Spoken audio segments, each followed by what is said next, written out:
दर्शकहरू नमस्कार। सगरमाथा टेलिभिजनको प्रस्तुति कार्यक्रम एसटिभी च्याटमा यहाँलाई स्वागत छ। म नयन सापकोटा। हामी यस कार्यक्रममा यहाँहरू समक्ष विभिन्न अतिथिहरू लिएर आउने गर्छौं र आज पनि स्टुडियोमा एकजना अतिथि आइसक्नु भएको छ। हामी नेपालमा विभिन्न भाषा अनि विभिन्न समुदायको बसोबास रहेको यो देश, यो राष्ट्र। यहाँ धेरै समुदायहरू आफ्नो पेशामा आबद्ध छन् र विशेष गरेर हामी बहुजाति, बहुधर्म, बहुसंस्कार अपनाउँदै आइरहेको यो मुलुक नेपालमा यो हिसाबले हामी गर्व गर्नुपर्ने हुन्छ। हामी एक आपसमा मिलेर बस्दै आइरहेका छौँ र कतिपय अवस्थामा एउटा समुदाय, जुन समुदायको हक, अधिकार र उसको आवश्यकतालाई पुरा गर्न राज्यले कहिलेकाहीँ कन्जुसाइ पनि गरेको छ र कहिलेकाहीँ त्यो अधिकारबाट वञ्चित पनि गराइँदै आइरहेको छ। यस हिसाबमा हामीले नयाँ संविधान पनि पाएका छौँ र त्यो संविधानमा नपुगेका कुराहरूलाई आफ्नो माग अनुरूप उनीहरूले वकालत पनि गरिरहेका छन्। एकातर्फ समुदायको जुन अवस्था छ, विभिन्न भाषा, विभिन्न जात, धर्म अँगाल्ने समुदायहरूको जुन पेसा छ, त्यो पेसा पनि यतिखेर लोपोन्मुख हुन गइरहेको छ। त्यो ऐतिहासिक जुन परम्परा, संस्कृति छ, त्यसलाई बचाइराख्नुपर्छ भन्ने वकालत पनि भइरहेको छ। र आजको कार्यक्रममा हामीसँग एकजना अतिथि हुनुहुन्छ। उहाँ कुमाल समुदायका हुनुहुन्छ र कुमाल समुदायको राष्ट्रिय यो 6औं राष्ट्रिय महाधिवेशन शुक्रबार हुन गइरहेको छ र आज हामी कुमाल समुदायको अवस्था र कुमाल समुदायले के कस्तो कार्य गर्न खोजिरहेको छ र कुमाल समुदायको अहिलेको पछिल्लो अवस्था के छ, यसबारेमा हामी जानकारी लिन्छौँ। हामीसँग हुनुहुन्छ नरेन्द्रमान मुखिया कुमाल। उहाँ नेपाल कुमाल समाज सुधार समितिका अध्यक्ष हुनुहुन्छ। आउनुहोस् कार्यक्रममा स्वागत गरौँ। स्वागत छ यहाँलाई। धन्यवाद। जस्तो कुमाल समुदायमा तपाईँ जन्मिनु भयो, हुर्किनु भयो र अहिले यो अवस्थामा आउनुभएको छ र एउटा कुमाल समाजको सुधारको लागि, जुन हकितको लागि तपाईँ वकालत गरिरहनु भएको छ। 6औं राष्ट्रिय महाधिवेशन पनि तपाईँहरूले आयोजना गर्न खोजिरहनु भएको छ। पहिले सुरुमा कुमाल समुदायको पृष्ठभूमि अलिकति सुनाउनु। यो नेपालका विभिन्न आदिवासी जनजाति समुदायहरूमध्ये जुन राज्यले 2058 सालमा आदिवासी जनजाति उत्थान प्रतिष्ठान ऐन ल्याएर चाहिँ सूचीकरण गर्यो। सूचीकरण गर्दाखेरि त्यसमा 58वटा आदिवासी जनजातिहरू छन्। त्योमध्ये कुमाल समुदाय पनि एउटा आदिवासी जनजाति समुदाय हो र यसको विशिष्ट खालको पहिचान छ। यो समुदायको जल, जमिन र जङ्गलसँग विशिष्ट खालको सम्बन्ध छ। यसको आफ्नै छुट्टै पेसा छ, जो माटाका भाँडा बनाउने भनेर कुमाल समुदाय भनेर चिनिन्छ र यसको आफ्नै धर्म, संस्कार, संस्कृति, रीतिरिवाज, चाल चलन यी कुराहरू छन् र राज्यले समयमा यहाँका आदिवासी जनजातिहरूका चालचलन, रीतिरिवाज, धर्म, संस्कार, संस्कृति, भाषालाई जगेर्ना गर्नको निम्ति सही नीति निर्माण गर्न नसकेको हुनाले ती प्राय गरेर सीमान्तकृत समुदाय, अति सीमान्तकृत समुदायहरूका, लोपोन्मुख समुदायहरूका ती भाषा, संस्कार, संस्कृतिहरू लोपोन्मुख अवस्थामा छन्। त्यसो भएकोले तिनलाई जगेर्ना गर्नको निम्ति राज्यले सही नीति समयमा निर्माण गर्न सकेन। त्यो नसकिसकेपछि राज्यको तहबाट त्यो खालको नीति निर्माण गरेर तिनलाई राज्यको मूल प्रवाहमा समावेश गर्न नसकेपछि हाम्रो देशमा समस्या सिर्जना भएको। ती आदिवासी जनजातिहरू खास गरेर राज्यको मूल प्रवाहमा नआउँदाखेरि यो समस्या सिर्जना भएको र हामी खास गरेर 58 सालपछि जुन आदिवासी जनजाति उत्थान राष्ट्रिय प्रतिष्ठान ऐन ल्याएर चाहिँ उत्थान प्रतिष्ठान ऐन ल्याएर जुन राज्यले ढोका खोलिदियो, त्यसपछि त्यहाँभन्दा पहिला पनि आफ्नो समुदायको तर्फबाट धेरै प्रयासहरू भएका थिए। तर त्यसपछि खास गरेर अलि सशक्त ढङ्गले तिनीहरूको भाषा, संस्कार, संस्कृति, रीतिरिवाज, चालचलनहरूलाई संरक्षण गर्ने कुरामा, सम्वर्धन गर्ने कुरामा त्यही समुदायभित्रबाट पनि एक खालको ऊर्जा, जोस, जाँगर र सङ्गठित हुने क्रम सुरु भएको छ। जस्तो यहाँले भन्नुभयो जल, जमिन र जङ्गलसँग चाहिँ यो अन्योन्याश्रित सम्बन्ध भनेको जस्तो कुमाल समुदायमा छ। माटो भाँडो बनाउने भनेर तपाईँले उल्लेख पनि गर्नुभयो। हामी कहाँ विभिन्न समुदायले एउटा एउटा पेसा अँगालेको उदाहरणहरू हामीसँग प्रशस्त छ। मैले जान्न खोजेको चाहिँ जस्तो परम्परागत जुन एउटा उद्यम भनौँ अथवा पेसा भनौँ, त्यो पेसालाई अहिलेको आधुनिक समाजले पनि त्यसलाई अँगाल्न सक्ने अवस्था छ कि छैन र त्यसलाई अलिकति आधुनिकीकरण गर्नको लागि कुमाल समुदाय अथवा विभिन्न समुदायहरूले त्यसमा कतिको पहल गरिरहेका छन्, तपाईँको दृष्टिकोण चाहिँ कस्तो छ? अब खास गरेर यसमा अहिले यो आधुनिकीकरणको जमानामा खासमा सुरुमा त यो कुमाल समुदाय भनेको यो माटोको भाँडा बनाउने, यो संसारमा चाहिँ यो मानव जातिको उत्पत्ति भइसकेपछि केही कुरा नपाइसकेपछि माटाको भाँडा सुरु गरे मान्छे होइन, माटाको भाँडा बनाउन सुरु गरे र त्यो पेसा खास गरेर कुमाल समुदाय एक खालको वैज्ञानिक पनि हो। जुन बेला केही थिएन, जुन उपकरण नहुँदाखेरि पनि माटोलाई प्रयोग गरेर उसले चाहिँ भाँडो बनाउन थाले, त्यो पेसा सुरु गरे र त्यो पेसा पछि आधुनिकीकरण हुँदै जाँदाखेरि खास गरेर धातु युगको सुरुवात भइसकेपछि अनि त्यो युगभन्दा अगाडि आएर चाहिँ के अरे यो प्लास्टिकका भाँडाहरू आइसकेपछि यो समुदायको पेसा चाहिँ सङ्कटमा पर्यो र खास गरेर माटोको भाँडा प्राकृतिक हिसाबले पनि स्वास्थ्यको हिसाबले पनि त्यो माटोको भाँडा प्रयोग गर्नु अत्यन्तै लाभदायक छ। तर चाहिँ समस्या के छ भन्दाखेरि यो भाँडो चाहिँ टिकाउ हुँदैन। त्यसो भएको हुनाले धातुका र प्लास्टिकका भाँडा आइसकेपछि यो समुदायको पेसा सङ्कटमा पर्यो र अर्को कुरा सङ्कटमा पर्नुको कारण के छ भन्दाखेरि जस्तै राज्यले सामुदायिक वनको अवधारणा ल्यायो होइन, सामुदायिक वनको अवधारणा लिइसकेपछि त्यहाँबाट माटो निकाल्न पाएन त समुदायले, अत्यन्तै राम्रो माटो चाहिन्छ त्यो माटाको भाँडा निर्माण गर्न र अर्को कुरा त्यो माटाको भाँडा पोल्न पर्ने हुन्छ, पोल्न पर्नको लागि ऊ चाहिन्छ के अरे हामीलाई दाउराको आवश्यकता पर्छ होइन, दाउरा पनि सामुदायिक वन बनाइदिइसकेपछि त्यहाँबाट दाउरा पनि ल्याउन नसकिसकेपछि यो समुदायको पेसा पछिल्लो समयमा आधुनिकीकरण गर्ने बेलामा के भयो भन्दाखेरि सेरामिक्सको कुरा त आइसकेको छ, तर हाम्रो समुदाय त्योतिर अगाडि बढेको छैन। राज्यले त्यो दिशामा नि सोचेको छैन, विभिन्न खालका गैर सरकारी सङ्घ संस्थाहरूले त्यो दिशामा तालिमहरू दिने, प्रशिक्षण दिने काम चाहिँ गरेका छन्, तर त्यो समुदायगत हिसाबले होइन। तपाईँलाई मैले यहीँ रोकेँ, जस्तो यहाँले जुन सामुदायिक वनको कारणले गर्दाखेरि माटो उत्खनन हुन पाएन, माटोको सङ्कलन हुन पाएन, त्यहाँ रोकियो भनेर भनिरहँदाखेरि अहिले पनि त इँटा भट्टाबाट त माटोबाट निर्मित इँटाहरू हामीले प्रयोग गरिरहेका छौँ, उनीहरूलाई चाहिँ त्यो माटो उपलब्ध हुने अनि कुमाल समुदायलाई चाहिँ माटोबाट वञ्चित गराउने भनेर अलिकति नमिल्दो भयो कि होइन? यसमा के छ भन्दाखेरि कुमाल समुदाय इँटा भट्टाहरू के छ भन्दाखेरि एउटा व्यक्तिहरूले धनाढ्यहरूले त्यो आफ्नो व्यवसायको लागि सुरु गरेका छन् र इँटा भनेको के हुन्छ भन्दाखेरि एकचोटि पोलिसकेपछि त्यो घर बनाइसकेपछि त्यो 100औं वर्षसम्म जान्छ होइन, तर माटो पोलिसकेपछि फेरि चाहिँ त्यो खेतीयोग्य माटो त हुन्न। त्यसो भएको हुनाले माटाको भाँडा चाहिँ एकदम त्यसको आयु पनि छोटो हुने, तर चाहिँ स्वास्थ्यको हिसाबले राम्रो हुन्थ्यो, तर चाहिँ त्योभन्दा प्लास्टिक र मान्छेहरू धातुतिर लागेको हुनाले र त्यो समुदायगत हिसाबले त्यो यहाँनिर समुदायले बनाउँदाखेरि त्यो समुदायको पेसा संरक्षण त हुने भयो, राज्यको धेरै लगानी हुने भयो होइन, तर त्यो चाहिँ ती समुदायप्रति राज्य पोजिटिभ छैन। त्यो समुदायले त माटाका भाँडा बनाए बापत, जङ्गलबाट दाउरा ल्याए बापत, त्यो माटो प्रयोग गरे बापत त कर त तिर्दैन, तर तिनी ठुला बिजनेसको हिसाबले, व्यापारको हिसाबले खोलिएका जुन इँटा भट्टाहरू छन् तिनले त कर तिर्छन्, त्यसकारण त्यो बिजनेससित सम्बन्धित भयो। यो चाहिँ हाम्रो बिजनेससित भन्दा पनि हाम्रो समुदायले त्यसलाई चाहिँ बिजनेसको हिसाबले भन्दाखेरि आफ्नो पेसा है पेसालाई चाहिँ सङ्घाल्ने, त्यसलाई चाहिँ प्रवर्धन गर्दै लानुपर्ने आवश्यकता यतिखेर छ।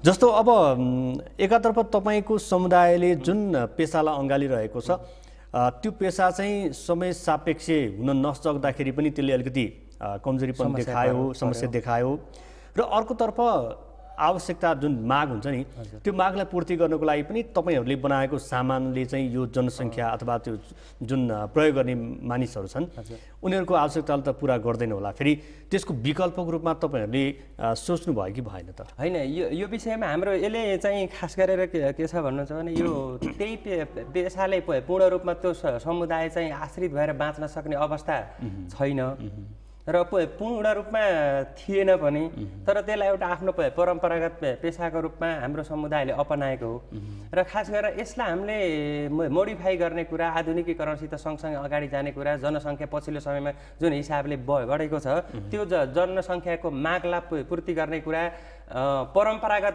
माटाको भाँडा बनाउने जुन शैली छ होइन, चक्र राखेर बनाउने शैली छ, जुन तरिका छ त्यसले सक्दैन थियो। अहिले त फेरि अर्कै आधुनिक चक्र प्रणाली आइसक्यो, चक्र प्रणाली आइसक्यो, त्यसमा हाम्रो समुदाय सँगसँगै अगाडि जान सकेन। जुन आधुनिक जमाना अनुसारका प्रविधिहरू प्रयोग गरेर अगाडि जान सकेन। न त राज्यले त्यसलाई यो समुदायको आफ्नो विशिष्ट पेसा हो भनेर त्यो समुदायलाई त्यो प्रविधिमा अगाडि बढाउन पहल गर्यो, न त हाम्रो समुदायको तर्फबाट त्यता पहल भयो। केही मात्रामा त भयो, तर जति हुनु पर्थ्यो त्यति हुन सकेन। त्यसकारण हाम्रो पेसा सङ्कटमा परेको। र सङ्कटमा पर्नुको अर्को कारण राज्यको नीति त छँदैछ, राज्यले त पहल गरेन। र हाम्रो पछिल्लो समयमा कुमाल समुदायका युवाहरूमा खास गरेर आधुनिकीकरणले पनि अलिक बढी छोयो। माटाका भाँडा बनाउने, कृषि गर्ने भन्दा पनि मान्छे अहिले खास गरेर राज्यको नीति के छ भन्दाखेरि वैदेशिक रोजगार प्रमुख छ। देशभित्र उद्योग धन्दा कल कारखानाहरू छैनन् होइन, माटाको भाँडा बनाएर जीविकोपार्जन गर्ने अवस्था छैन। अनि कृषि गरेर पनि पूर्ण रूपमा आफ्नो जीवन चल्ने अवस्था छैन। त्यसको उपयुक्त विकल्प के रोज्यो त मान्छेले भन्दाखेरि रोजगारी रोज्यो। रोजगारी त फेरि देशभित्र पर्याप्त मात्रामा रोजगारको सिर्जना छैन। नरेन्द्रजी, तपाईँले जुन वकालत गरिरहनु भएको छ कुमाल समुदायको, कुमाल समुदायले अपनाएको जुन पुर्ख्यौली पेसा छ त्यसलाई एउटा इतिहासको रूपमा अभिलेखको रूपमा जोगाउनुपर्छ भन्ने तपाईँले मान्यता राख्नुहुन्छ कि त्यसलाई चाहिँ अलिकति आधुनिकीकरण गरेर त्यो पेसालाई पनि बचाइराख्नुपर्छ भन्ने तपाईँहरूको मान्यता हो? होइन, परम्परागत रूपमा यो हाम्रो पेसा, किनभने त्यो मान्यतालाई बचाइराख्नको लागि, किनभने हामी कहाँ श्रम अनुसारको जुन एउटा चाहिँ उपलब्धि हुँदैन, काम अनुसारको दाम हुँदैन। तपाईहरूले जुन पेसा अँगाल्नु भएको छ त्यो पेसाले चाहिँ जीवनयापन गर्न, अहिलेको समाज अनुसारको जीवनयापन गर्न सकिन्छ? होइन, यो पूर्ण रूपमा त सकिँदैन। यसलाई चाहिँ यो पेसा चाहिँ आदिवासी जनजातिभित्र पर्नको निम्ति पेसा पनि मुख्य कुरा हो। भनेपछि त्यो एउटा चाहिँ त्यसलाई आदिवासी जनजातिको त्यसमा पर्नको लागि पनि त्यो पेसालाई जोगाइराख्नुपर्छ, जरुरी छ, जोगाइराख्नुपर्छ।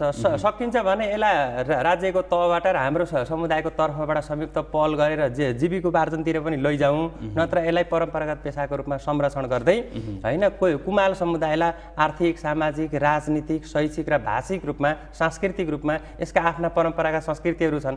पेसा मात्रै त छैन, पेसा मात्रै भएर त त्यो आदिवासी जनजातिभित्र हुँदैन। त्यसको जल, जमिन र जङ्गलसितको सम्बन्धको कुरा छ, विशिष्ट खालको के अरे संस्कार संस्कृतिको कुरा छ। यी सबै कुरा जोगाउनको निम्ति यो समुदायको सर्वाङ्गीण विकासको निम्ति सबै मिलेर राज्य र त्यो समुदाय र अन्य गैर समुदायहरूले पनि त्यसमा सहयोग गर्न जरुरी छ भन्ने मलाई लाग्छ। अब अहिले चाहिँ शिक्षाको माध्यमबाट विभिन्न समुदायका मान्छेहरू पनि जुन आफ्नो पुर्ख्यौली पेसा अथवा त्यो रहनसहन छ त्योभन्दा फरक ढङ्गबाट फर्को मार्दै गइएको दृष्टान्त हामीसँग छ। तपाईँ पनि एउटा चाहिँ कुमाल समुदायमा हुनुहुन्छ, तपाईँ शिक्षित हुनुहुन्छ, अध्यापन पनि तपाईँले गराउनुभयो, पढाउनु पनि भइरहेको छ अहिले भनेपछि हामीले त्यो पेसालाई अँगालिरहँदाखेरि कुमाल समुदायको अवस्थालाई अझ मजबुत बनाउनको लागि चाहिँ तपाईहरूको जुन समितिले के कस्तो भूमिका निर्वाह गरिरहेको छ? अब हामीले खास गरेर यसमा के गरेका छौँ भन्दाखेरि हाम्रो आफ्नो आदिवासी जनजाति समुदाय भएको हुनाले आफ्ना परम्परागत पेसाहरू, संस्कार संस्कृतिहरूलाई जगेर्ना गर्ने कुरा त छँदैछ। त्यो दिशामा नै हामीले काम गरेका छौँ। र खास गरेर यो समयको वेगसँगै, प्रवाहसँगै त्यो समुदायले आफूलाई अगाडि बढाउन सकेन भने त्यो समुदाय आर्थिक हिसाबले पनि पछाडि पर्छ, राजनीतिक हिसाबले पछाडि पर्छ, सामाजिक हिसाबले पछाडि पर्छ। त्यसकारण समयअनुसार आर्थिक, सामाजिक, सांस्कृतिक, शैक्षिक हिसाबले हामी कसरी अगाडि बढ्न सक्छौँ, हाम्रो समुदायलाई कसरी चाहिँ समृद्ध बनाउन सक्छौँ र हाम्रो समुदायको भूमिका जुन अहिलेसम्म राज्यको मूल प्रवाहबाट बाहिर छ त्यसले आफ्नो भूमिका यो राष्ट्र निर्माणमा खोजेको खास गरेर हैन। त्यसो भएकोले हाम्रा परम्परागत कुराहरूलाई संरक्षण र सम्वर्धन गर्दै त्यसमाथि टेकेर हाम्रो भूमिका यो राज्य निर्माणमा, यो समाजमा भएका विभिन्न खालका कुरीति कुसंस्कारहरू हटाउनको निम्ति हाम्रो समितिले खास गरेर कुमाल समाज सुधार समिति जुन 2050 सालमा स्थापना भएको त्यो अहिले आइसक्दाखेरि यसको 6औं राष्ट्रिय महाधिवेशनको पूर्व सन्ध्या छ। त्यसकारण यसमा चाहिँ हामीले यो विषयमा धेरै कुराहरू प्रष्ट गरेर यो महाधिवेशन अगाडि जान्छ र यसले 50 सालमा स्थापना हुँदा खास गरेर 3टा जिल्लाका अग्रजहरू हुनुहुन्थ्यो तनहुँ, पाल्पा र अर्घाखाँचीका हुनुहुन्थ्यो। यो समुदायको सङ्गठन अहिले यसको चाहिँ 27वटा जिल्लामा विस्तार भएको छ र यो जिल्ला विस्तार हुने क्रम जारी छ। त्यसकारण सबै क्षेत्रबाट हामीले सबभन्दा मुख्य कुरा त यसको लागि त सङ्गठनको जरुरत पर्छ होइन। व्यक्तिगत पहल र साङ्गठनिक पहलमा धेरै फरक छ। व्यक्तिगत पहल गरेर मान्छे व्यक्ति माथि जान सक्छ, तर व्यक्ति माथि जानु त समुदायको एकजना व्यक्ति माथि जानु र सिङ्गो समुदायलाई माथि लानु फरक कुरा हो। जस्तो अहिले हाम्रो समाजमा चाहिँ के छ भने विभिन्न यो सङ्गठनहरूलाई चाहिँ गठन गर्ने र त्यो समुदायको हकित भनेर वकालत पनि गर्ने परम्परा छ, परिपाटी छ। तर त्यो भनिरहँदाखेरि चाहिँ जो चाहिँ अध्यक्ष हुन्छ, जुन कार्यसमितिमा बस्छन्, उनीहरू मात्रै चाहिँ त्यसमा चाहिँ अलि अगुवा हुने, अरूहरूलाई चाहिँ एउटा संलग्न मात्रै गराउने त्यस्तो परिपाटी पनि छ। किनभने टाठाबाठाको मात्रै जमाना जस्तो देखिएको छ, जसले गर्दाखेरि जुन उद्देश्यका साथ चाहिँ यसरी सङ्गठनहरू निर्माण हुन्छ त्यो सङ्गठनको उद्देश्य चाहिँ पुरा हुन सकिरहेको हुँदैन। तपाईँहरूको समितिको जुन गठन छ उद्देश्य अनुरूप काम भइरहेको छ? हाम्रो के छ भन्दाखेरि यो नेपालको हाम्रो देशको जुन खालको राजनीतिक संस्कार छ, सामाजिक संस्कार छ, यसमा चाहिँ यो हजुरले भनेको कुरा चाहिँ सही छ। किन भन्दाखेरि टाठाबाठाहरूले समुदायको नाममा व्यक्ति चाहिँ मोटाउँदै जाने, समुदाय चाहिँ जुन समुदायको नाममा त्यो मान्छे त्यो व्यक्ति राज्यको उपल्लो तहमा पुगेको छ त्यो समुदायको अवस्था चाहिँ खस्किँदै जाने। यो आदिवासी जनजातिभित्र मात्रै पनि होइन, महिलाभित्र मात्रै पनि होइन, यहाँ हाम्रो आम नेपाली संस्कृति बनेको छ। तर त्यसलाई हामीले नयाँ ढङ्गले चिरेर अगाडि जानको निम्ति आम समुदायलाई जबसम्म चाहिँ हामीले सङ्गठित गर्दैनौँ, एउटा व्यक्ति राज्यको उपल्लो तहमा पुगेर मात्रै पनि हुँदैन होइन। एउटा व्यक्तिले चाहिँ आफ्नो व्यक्तिगत के अरे व्यक्तिको सर्वाङ्गीण विकास गर्नु एउटा कुरा हो, तर चाहिँ आम समुदायलाई त्यसको बारेमा सोचेकै सोचेन, त्यो कमिटीले सोचेकै सोचेन। त्यसले चाहिँ तलदेखि माथिसम्म जुन सङ्गठनको संरचना छ, हाम्रो खास गरेर सङ्गठनको 3 तहको संरचना छ। अहिले चाहिँ नयाँ संविधान आएको छ, हामीले नयाँ संविधान अनुसार यसलाई संरचना बदल्दैछौँ। योभन्दा पहिला जुन हाम्रो अन्तरिम संविधानसम्म के थियो भन्दाखेरि हाम्रो केन्द्र थियो, एउटा जिल्ला थियो र प्रारम्भिक भयो भन्ने थियो। सुरुमा 3 तहको थियो। यसलाई हामीले अब प्रदेश बनाउँदैछौँ। प्रदेश प्रदेशको निर्माणको गरेको छ, त्यही अनुसार हामीले जाँदैछौँ। र यसलाई के बनाउँदैछौँ त भन्दाखेरि केन्द्र हुने भयो, अनि प्रदेश हुने भयो, त्यसपछि नगरपालिका र गाउँपालिका, हामीले यो तहको चाहिँ सङ्गठनको संरचना निर्माण गर्दैछौँ। त्यसमा तलबाट एकदम सचेत र सङ्गठित साथीहरू, ऊर्जावान साथीहरू त्यसमा लामबद्ध हुनुहुन्छ। त्यसकारण अब त्यति धेरै साथीहरू तलको आम समुदाय चाहिँ एकदम सोझो हुने, त्यो विषयमा चासो नराख्ने, सङ्गठन निर्माण नगर्ने हो भने एउटा व्यक्तिले त्यहाँबाट फाइदा लिने सम्भावना हुन्छ। विगतमा त्यो भएको छ र आम अरू समुदायमा नि हामी त्यस्तो देख्छौँ होइन। त्यो समुदायको नाममा व्यक्ति माथि जाने, तर त्यो समुदायको स्तर खस्किँदै जाने, मैले अघि नै भनिसकेँ। त्यसलाई रोक्नको निम्ति त त्यही खालका साथीहरू लामबद्ध तल सङ्गठनमा, सङ्गठनको संरचना अनुसार फिट गर्ने कुरा हो। हामी त्यो फिट गर्दै आइरहेका छौँ र हामी यहाँहरूले देख्नुभएको छ देशभरि हामी अहिले 27वटा जिल्लामा सङ्गठन निर्माण गरिसकेका छौँ। त्यसका विभिन्न तहहरू छन्। यो राष्ट्रिय महाधिवेशनमा पनि 27वटा जिल्लाबाट प्रतिनिधिहरू आउँदै हुनुहुन्छ। त्यहाँ चाहिँ उहाँहरूको बिचमा यो समुदायको सबै विषयमा घनीभूत छलफल हुन्छ बन्द सत्रमा, र एक खालको नीति निर्माण हुन्छ र एक खालका एजेन्डाहरू, कार्ययोजनाहरू बन्छन् र ती कार्ययोजनालाई बोकेर 3 वर्षसम्म यो समुदायलाई 3 वर्षपछि आर्थिक रूपमा कहाँ पुर्याउने, सामाजिक रूपमा कहाँ पुर्याउने र राजनीतिक रूपमा कहाँ पुर्याउने, शैक्षिक रूपमा कहाँ पुर्याउने, त्यो समग्र प्लान समुदायको तर्फबाट यो महाधिवेशनले निर्वाचित गर्ने जुन कार्यसमिति हुन्छ त्यसको काँधमा हुन्छ र यसले 3 वर्षसम्म काम गर्छ। ती विषयमा त्यो महाधिवेशनले दिएको म्यान्डेटको आधारमा काम गर्छ र 3 वर्षपछि अर्को महाधिवेशन हुँदाखेरि फेरि ती विषयमा कति प्रगति भयो विगतको समीक्षा हुन्छ। अनि त्यसपछि फेरि चाहिँ कहाँ कमजोरीहरू थिए तिनलाई हामीले सच्याउने गरी नीति निर्माण गर्छौँ, समुदायलाई गाइड गर्ने नीति निर्माण गर्छौँ, अनि त्यही नीतिलाई बोक्ने नेतृत्व फेरि। नरेशजी, अब यो 6औँ राष्ट्रिय महाधिवेशन हुँदैछ भने एउटा यो यसले धेरै उपलब्धिहरू हासिल गरिसकेको छ, किनभने यो भनेको निकै लामो समय भयो होइन। र तपाईँले भनेअनुसार 2068 को जनगणना अनुसार चाहिँ 1,15,000 को हाराहारीमा चाहिँ तपाईँहरूको समुदायको नेपालभरको 1,25,000 1,25,000 को हाराहारीमा चाहिँ जनसङ्ख्या तपाईँले भन्नुभयो होइन यो जुन जनसङ्ख्यालाई आधार मान्ने हो भने कतिपय अवस्थामा हामी अल्पसङ्ख्यक र सीमान्तकृतको पनि आवाजहरू उठाइरहेका हुन्छौँ। यो जनसङ्ख्याको आधारले गर्दाखेरि जुन सङ्ख्याले गर्दाखेरि आफ्नो जुन अधिकार अथवा आफ्नो मागहरूलाई सुनवाई गर्नको लागि गाह्रो साह्रो कतिको पर्दो रहेछ? होइन, यो यस्तो छ, हाम्रो देशमा के छ भन्दाखेरि ठुलाहरूको कुरा सुन्ने, सानाहरूको कुरा चाहिँ सुनेर पनि नसुने चाहिँ गर्ने। तर अधिकारलाई हेर्ने हो भने त त्यसको लागि के विशेष व्यवस्था त गरिएको छ नि? गरिएको छ, तर त्यसलाई सही ढङ्गले लागू भएको छैन। हाम्रो देशमा के छ भन्दाखेरि विभिन्न खालका नीति नियमहरू बन्छन्, त्यसलाई कार्यान्वयनको पाटोमा जाँदाखेरि जेरो हुन्छ होइन। त्यसो भएकोले यो जनसङ्ख्याको कुरा जुन छ, राज्यले 68 सालको जनगणना अनुसार 1.25 लाख त देखायो, तर हाम्रो समुदायभित्र के छ भन्दाखेरि यो अलिकति समस्या छ। कसो भन्दाखेरि विभिन्न खालका थर लेखिदिइसके त्यो कुमाल लेखेन भने अर्को समुदायमा पर्न गएको छ। त्यसो भएको हुनाले यसको ज्वलन्त उदाहरण के भन्दाखेरि हाम्रो दाबी त चाहिँ 3 लाखभन्दा बढी छौँ भन्ने हो, किनभने हामी फिल्डमा जाँदाखेरि त्यति धेरै कुमालहरू देखिन्छ। र यसको प्रत्यक्ष एउटा उदाहरण के भन्दाखेरि 58 सालमा जनगणना भयो होइन, त्यसमा चाहिँ हाम्रो 79,000 समथिङ थियो। कहिलेकाहीँ जग्गा किन्दाखेरि अथवा जग्गा कारोबार गर्दाखेरि नक्सामा चाहिँ एउटा क्षेत्रफल हुन्छ, फिल्डमा जाँदाखेरि चाहिँ अर्कै क्षेत्रफल हुन्छ। तपाईँको पनि यो जनसङ्ख्याको जुन मापन छ त्यसले चाहिँ 1.25 लाखको देखायो, तर त्यहाँ जमिनमै जाँदाखेरि चाहिँ धेरै छ। र यसको एउटा उदाहरण मैले हजुरलाई प्रस्तुत गर्न लागिरहेको छु।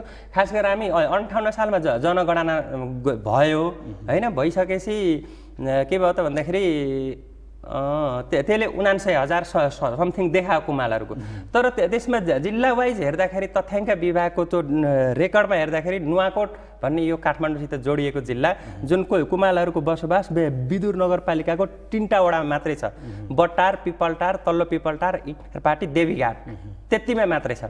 अनि त्यहाँ हामीले सर्वे गर्दाखेरि के भेट्यो भन्दाखेरि 62 सालमा सर्वे गऱ्यौँ कुमाल समाज सुधार समितिको तर्फबाट, र त्यति बेला तत्कालीन अध्यक्ष अर्जुन बहादुर कुमाल जो नेपाल टेलिभिजनको न्युज रिडर पनि हुनुहुन्थ्यो, अङ्ग्रेजी न्युज रिडर, उहाँ अध्यक्ष भएको पालामा त्यो जिल्लामा हामीले चाहिँ सर्वेक्षण गऱ्यौँ। सानो जिल्ला, थोरै एरिया, कति रहेछ त राज्यले दिएको डाटा र चाहिँ हाम्रो आफ्नो तर्फबाट निकाल्दाखेरि त्यहाँ राज्यको तथ्याङ्क विभागको उसमा चाहिँ 1800 जनसङ्ख्या थियो 58 सालको गणना अनुसार, तर 62 सालमा हाम्रो तर्फबाट सर्वे गर्दा 5600 आयो। कसरी त्यत्रो फरक पर्छ? 4 वर्षमा 3 गुणा त बढ्दैन जनसङ्ख्या होइन। भनेपछि यो एउटा प्रष्ट उदाहरण के भन्दाखेरि हाम्रो विभिन्न थर, यो कुमाल भन्ने शब्द चाहिँ धेरै मान्छेहरूलाई के छ भन्दाखेरि मालको अगाडिपट्टि कु लाएर बनेको हो, त्यसकारण चाहिँ फुट्ने माटाको भाँडा बनाउने हुनाले यो कुमाल हो होइन। कुमाल भनेको त नराम्रो माल हो भन्ने सेन्समा बुझेको हुनाले शब्दलाई परिभाषित गर्दाखेरि पनि त्यो कुमाल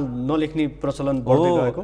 कहीँले माल लेखिदिन्छ, कहीँले सुमाल लेखिदिन्छ होइन, कहीँले के लेखिदिन्छ, माल मात्रै लेखिदिन्छ र अन्य कुराहरू पनि लेख्छन्। तर यो हाम्रो बिचमा चाहिँ यो कुमाल एउटा समुदाय हो, त्यो नाम भयो, त्यो भित्र चाहिँ अरू धेरै थरहरू छन् भन्ने विषयमा पनि धेरै मान्छेहरूलाई थाहा छैन।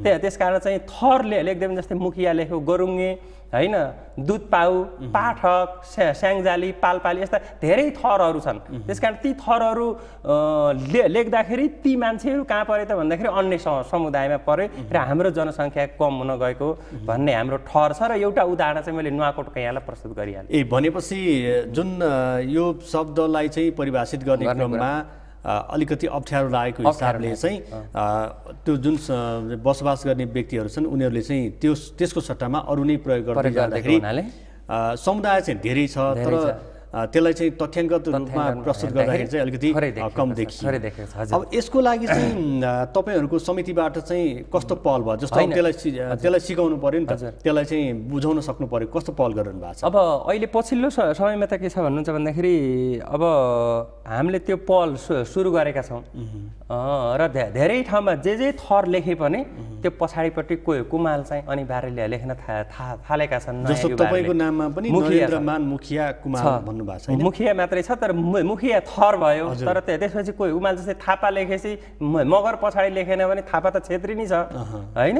त्यस्तै चाहिँ थर लेखिसकेपछि त्यसको पछाडिपट्टि चाहिँ त्यो कुमाल शब्द चाहिँ अनिवार्य जोड्न पर्ने अभियान हामीले सुरु गरेका छौँ र खास गरेर 40 सालभन्दा पहिला जागिर खाने सिलसिलामा तपाईँ इन्डियन आर्मीको कुरा गर्नुहोस्, ब्रिटिस आर्मीको कुरा, धेरै कुमालहरू इन्डियन आर्मीमा ब्रिटिस आर्मीमा छन्, तर तिनको गाउँमा चाहिँ तिनी कुमाल छन्, तर चाहिँ त्यो उनको पेन्सन पट्टामा र नागरिकतामा के छ त थापा राणा छ। तिनको जनसङ्ख्या जनगणना हुँदा कता गएको छ भन्दाखेरि मगरतिर गएछ अथवा राणालाई चाहिँ राणा बनाएर चाहिँ उनीहरू क्षेत्रीतिर नि गएका छन्। नागरिकतामा उल्लेख भए अनुरूप नै नामलाई चाहिँ हामीले प्रयोगमा ल्याउनु पर्ने हुन्छ भने नागरिकतामा एउटा हुने फेरि व्यवहारमा अर्कै हुने भनेर अलिक समस्या पर्ला नि। समस्या पर्यो, तर गाउँमा चाहिँ त्यही हो समस्या हाम्रो समुदायको। त्यसलाई चाहिँ हामीले 50 सालमा स्थापना भयो संस्था होइन, त्यसका आफ्नै नागरिकता सच्याउनु त फेरि मिल्दैन।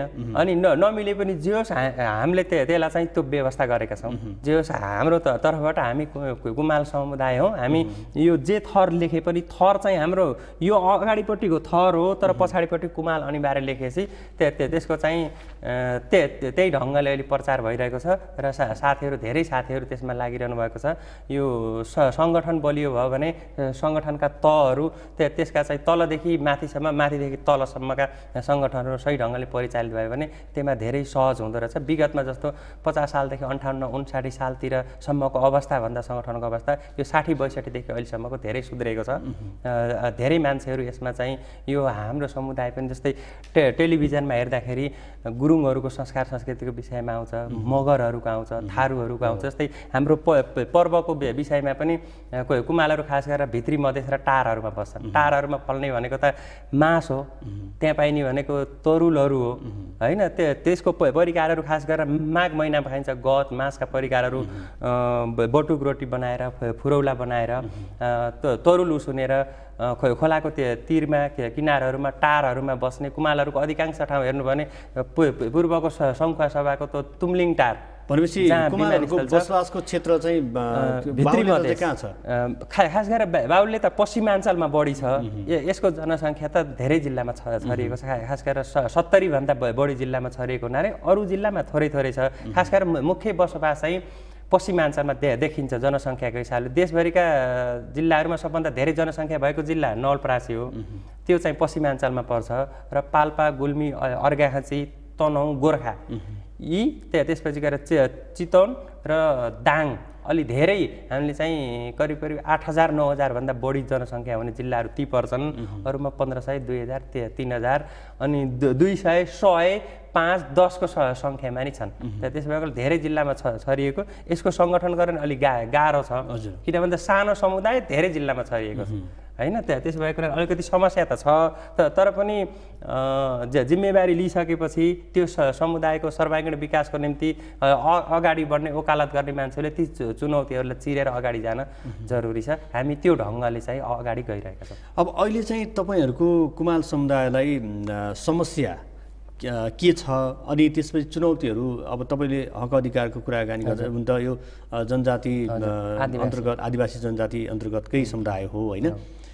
यसको अधिकारको लागि तपाईँहरूले के गर्नुभएको छ? चुनौतीहरू के छ? होइन, यसको लागि अब चुनौतीहरू एकदमै धेरै छन्। खास गरेर हाम्रो समस्या भनेको पहिचानको समस्या हो होइन। हामी छौँ यहाँ, हामी चाहिँ राज्यले हामीलाई के गरेको छ भन्दाखेरि पोलिटिकल सिटिजन बनाएको छ, कल्चरल सिटिजन बनाएको छैन कि हामीलाई। भनेको मतलब के? भनेको मतलब के छ, हामीले भोट दिन पाउँछौँ होइन, अनि चुन्न चुनिन नि पाउँछौँ, तर चाहिँ चुन्न पाउने अधिकारबाट कसरी नजानिदो रूपले चाहिँ के गरिन्छ भन्दाखेरि कुमालहरू बाहुल्यता भएको ठाउँ छ मानौँ, त्यहाँ चाहिँ के गरिन्छ भन्दाखेरि अरू समुदायका मान्छेलाई अगाडि सारिन्छ र कुमालहरू चाहिँ 75% छन्, 25% अरू छन् भने त्यहाँ नेतृत्व चाहिँ सामाजिक तहमा, राजनीतिक तहमा अरूको नेतृत्व हुन्छ। त्यसकारण होइन, त्यसको लागि त नेतृत्व लिनको लागि त नेतृत्वदायी भूमिका निर्वाह गर्नको लागि आफूले पनि पहल गर्नु पर्यो। आफूले नगरिकन अरूले चाहिँ ल यो गर भनेर त भन्ने अवस्था त अहिले छैन नि। बाटो नभइकन त्यो खालको नीति नियम नभएसम्म त अगाडि बढ्दैन। यी समुदायहरू भनेका त राज्यका गहना हुन् होइन। एउटा चाहिँ डोरबहादुर विष्टले एउटा पुस्तक लेख्नु भएको छ, फेटलिजम एन्ड डेभलपमेन्ट भन्ने। सायद मलाई लाग्छ त्यही पुस्तकले लेखेको कारणले गर्दाखेरि उहाँ आफ्नो जीवनै गायब हुनुपर्ने अवस्था हो। त्यो त्यसमा को जिम्मेवार छन् आफ्नो ठाउँमा होला। त्यसकारण आदिवासी जनता उहाँले त्यो पुस्तकमा भनेको के भन्दाखेरि आदिवासी जनजातिहरू भनेका यो देशका गहना हुन्।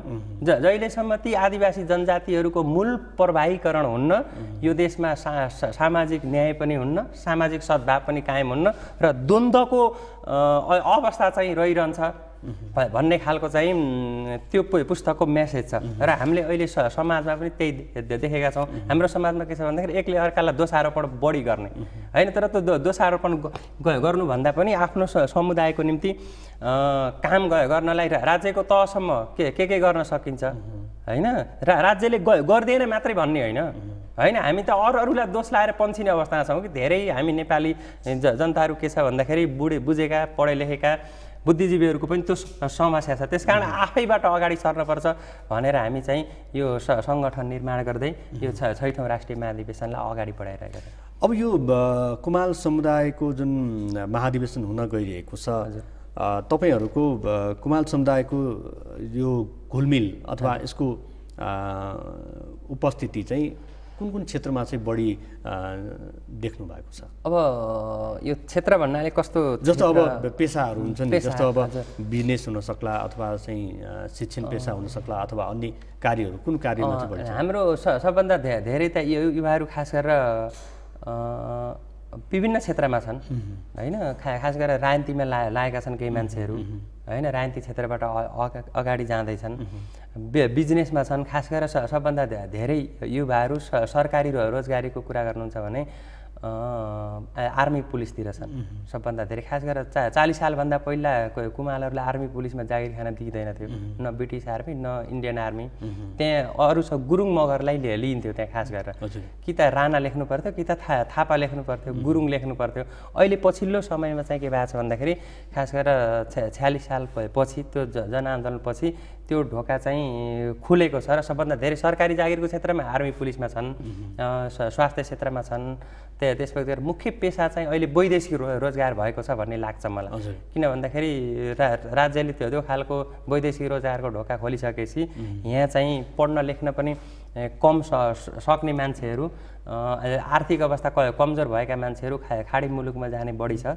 त्यसकारण हाम्रो समुदायका युवाहरू मलाई के लाग्छ भने धेरै चाहिँ आर्मी पुलिस र वैदेशिक रोजगारतिर बढी छन्। अन्य पेसामा नि छन्, कृषि गर्ने पनि केही छन्, तर कृषि गरेर भन्दा वैदेशिक रोजगारमा चाहिँ छिटो पैसा आउने भयो त्यतातिर लागेका छन्। अब अहिले हाम्रो जुन निकै लामो समय पछाडि हामीले नयाँ संविधान पाएका छौँ, जनजातिहरूको जुन आन्दोलन पनि एकातर्फ त्यसले सम्बोधन गरेको भनेर उल्लेख गरिएको छ। तपाईँको नजरले चाहिँ के देखेको छ यो नयाँ संविधानलाई? तपाईँहरूको हक अधिकार अथवा तपाईँहरूको माग चाहिँ सुनाइ भएको छ?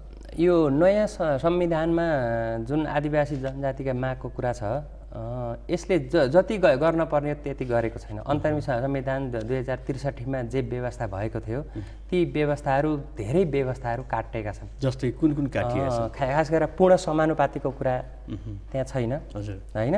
त्यसपछि गएर जनसङ्ख्या यो खास गरेर यो सङ्घीयता निर्माण गर्दाखेरि कुमाल जस्ता, दुरा जस्ता, दराई जस्ता होइन, चेपाङ जस्ताहरूलाई स्वायत्तता विशेष स्वायत्त क्षेत्र दिने भनेको होइन। त्यो स्वायत्त क्षेत्र भनेको त्यो जातिको आधारमा नामाकरण होइन कि यो कुमाल भनेको त जाति होइन नि होइन, यो त एउटा समुदाय हो। त्यसकारण ती समुदायहरू इतिहासदेखि बहिष्करणमा परेका छन्। त्यसकारण तिनलाई न्याय दिनको निम्ति यो सङ्घीयताको जुन मूल मर्म हो त्यो चाहिँ कटेर गयो कि यो खास गरेर यो उसमा यो संविधान जुन आयो यसमा चाहिँ सङ्घीयताको मूल मर्म चाहिँ मरेको छ। सङ्घीयताले त आम समुदायको के गर्नुपर्छ भन्दाखेरि मनोविज्ञानलाई सम्बोधन गर्नुपर्छ। यहाँ संविधान जारी गरियो, तराईतिर आदिवासी जनजातिहरू लगायतले त्यो संविधानलाई जलाउने काम भयो होइन। त्यो संविधानको दीपावली मनाइरहँदाखेरि कैयौँ बेला के भयो भन्दाखेरि मान्छेहरू त तराईमा मरिरहेका थिए, ढलिरहेका थिए। त्यसकारण चाहिँ यो संविधानले जुन अन्तरिम संविधानमा व्यवस्था भएका कुरा थिए ती कुरालाई सही ढङ्गले अगाडि बढाइदिएको भए यी समुदायहरू अलि धेरै सन्तुष्ट हुन्थे। एकैचोटि सबै कुरा त प्राप्त गर्न सकिँदैन, तर पनि जति यो संविधानले व्यवस्था गर्न सक्थ्यो त्यति गर्न सकेको छैन र यसमा हाम्रो चाहिँ आलोचनात्मक समर्थन छ भन्ने कुरा हो।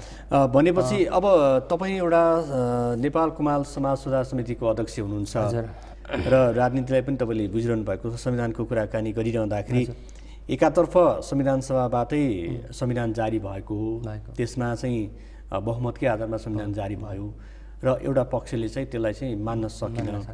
यो जुन खालको एउटाले चाहिँ मान्ने, त्यसलाई लोकतान्त्रिक पद्धति अनुरूप नै संविधान जारी भयो भनेर गर्व गर्ने, अर्कोले चाहिँ नमान्ने, यो खालको स्थितिले गर्दाखेरि यति लामो समयसम्म हामीले कुरेर पाएको संविधान पनि त्यति फलदायी हुन नसक्नुको कारण चाहिँ के होला? यसमा के छ भन्दाखेरि यो संविधान खास गरेर 62-63मा जनआन्दोलन भयो, माओवादी सशस्त्र द्वन्द्वको कुरा छँदैछ।